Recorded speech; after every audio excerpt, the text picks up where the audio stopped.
होगे बैसाख तोर बीना। हाँ सावन के ये महीना, सावन के ये महीना, होगे बैसाख तोर बीना। करिया बदरा मोला अंगरा जनावे, बूंद बूंद पानी तन मन ला जरावे। करिया बदरा मोला अंगरा जनावे, बूंद बूंद पानी तन मन ला जरावे।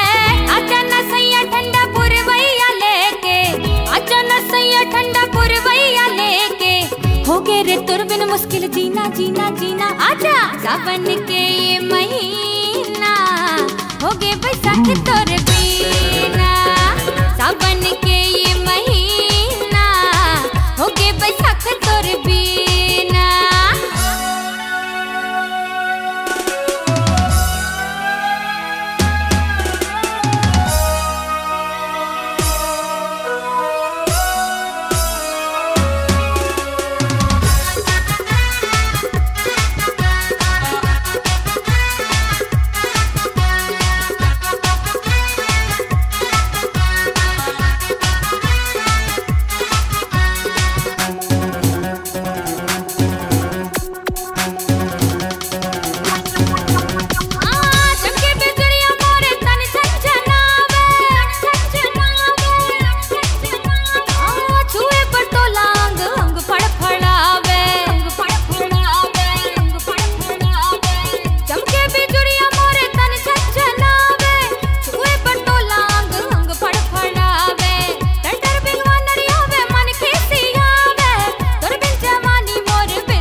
सावन के ये महीना, होगे बैसाख तोर